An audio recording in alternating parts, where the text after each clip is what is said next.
AFL Fantasy is all about the relationship between the price you pay for a player and the points they can give you in return. Some of the most expensive players to start this season were Jack Steele, Touk Miller and Tom Mitchell, all of which significantly lost points on their 2021 averages and meant you, the owner, overpaid for their services. Fantasy people, welcome back. Firstly, apologies for last week and not getting a video out. I was suffering from a serious man flu situation.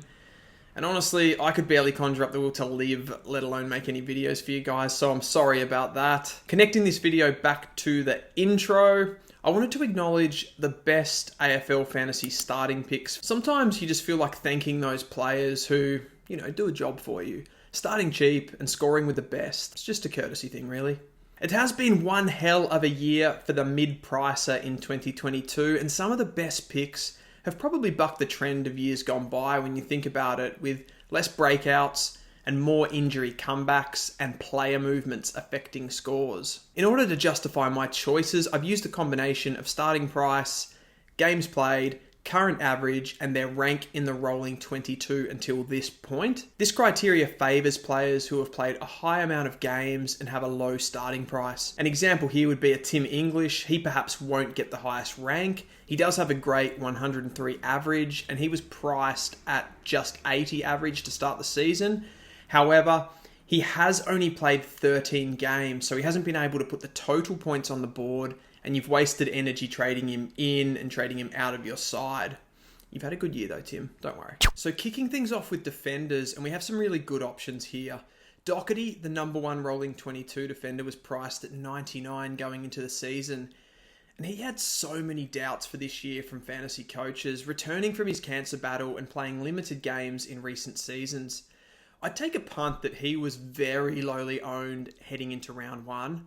But my God, did he prove everyone wrong. He's managed to play all 20 games thus far and provided owners with a 108 average, making him more than a useful starting pick. His 9-point increase is gold, as it's right at the pointy end for defender averages and meant you didn't have to chase him during the season. Unfortunately for Doc though, there's so much competition here in the defenders that he will not be our number one man. But he is a fantastic player, and his performances this season must not go unnoticed. Another ace this year has been Jack Sinclair. He started the season priced at 79 and has had a rare late career breakout. He's rewarded owners playing all 20 games, and he sits as the second highest averaging defender in the rolling 22, and he's also second for total points. Sinclair's 104 average gives him an increase of 25 points on the 2021 average. Absurd really for a 27-year-old. This prick also never made it into my fantasy team this year, and it's perhaps the main reason why I hate football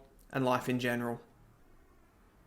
Watching St Kilda this year has been a special kind of torture, but beggars belief, Sinclair is also not the number one pick. Our number one man joins elite company in being a player who has increased his average by 31 points per game. Let's get the drum roll.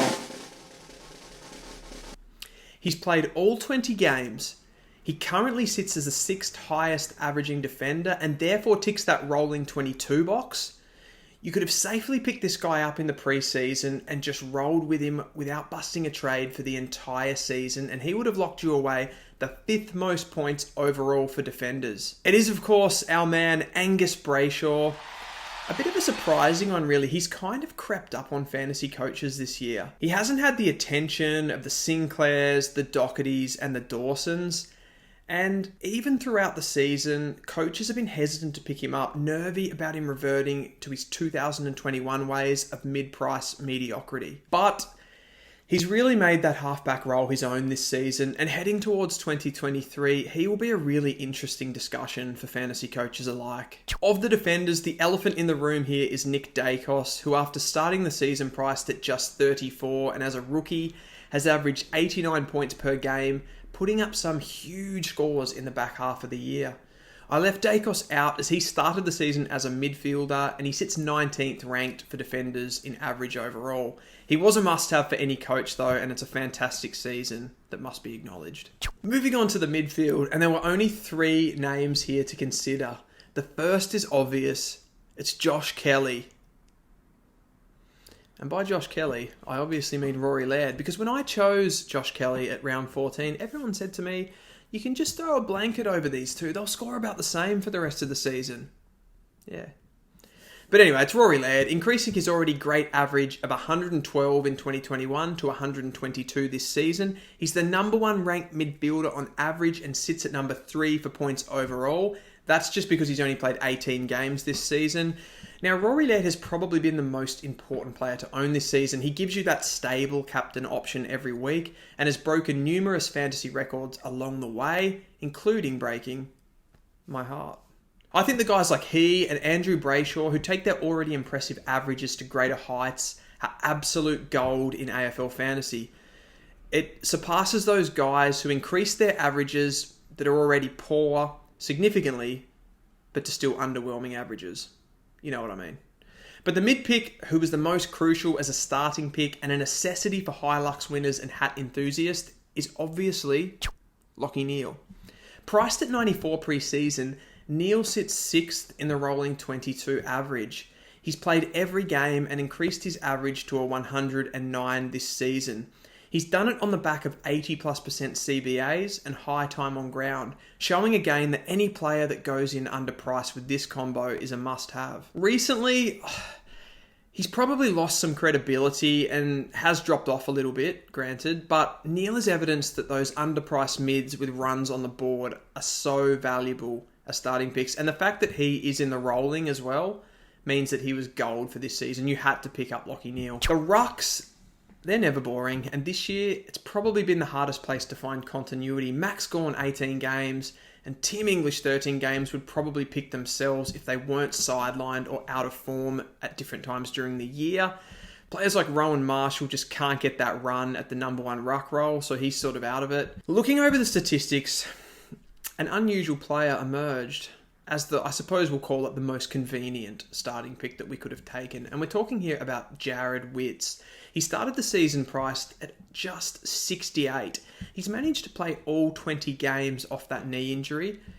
And somewhat surprisingly, he's managed to average 91 for the season, giving him a 23-point increase on last year. He sits at 6th in the rolling 22 for averages, but has amassed the second most points of all the rucks. He would have been a nice starting pick just to sit there at R2 while all that carnage unfolded and you just had that safe guy there. Moving on to the forwards, and we've had a good amount of variety this year in that position. Picking up ruckman at different times to fill holes. We've had the dual position players like Bont and Bailey Smith come down there.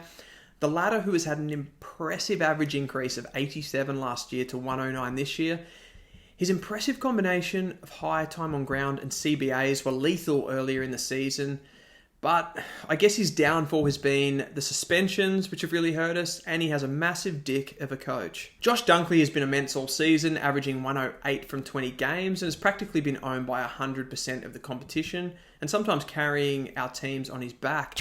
But the virtually rookie starting price player who has played 22 games, averaged 94, a points per minute beast who sits 9th in the rolling averages for forwards, and 4th in the overall points, is the 2022 forward MVP, Will Brody.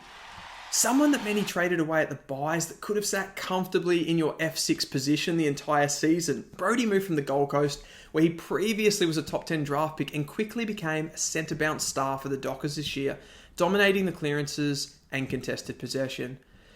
In all honesty, I don't think any sane coach expected Brody to be in their teams at round 21 of the season, but his monstrous 58-point increase on that starting price has made him number 1 forward pick and arguably the pick of the season. So that's it, guys. That's my top AFL fantasy picks for 2022. Please let me know in the comments below if you agree or disagree, and let me know also if I missed anyone.